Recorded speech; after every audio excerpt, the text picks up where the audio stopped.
वालोवा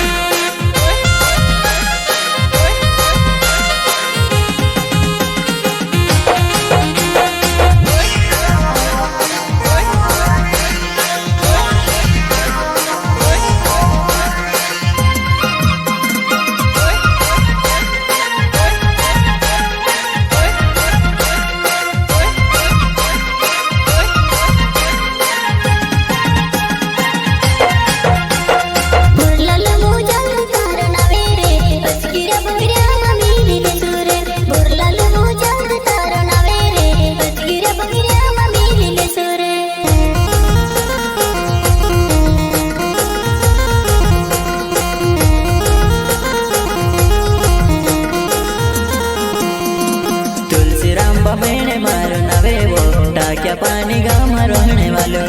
तुलसी राम बमेणे मारो नवेवो टाक्या पानी गाम रोहने वालो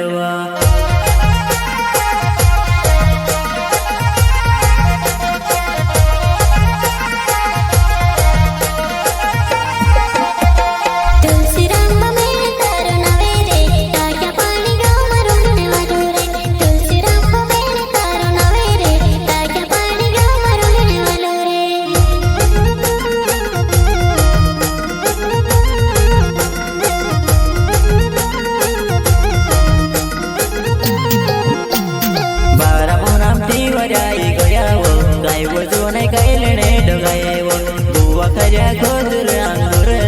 तू कहती तू से मेरी अपो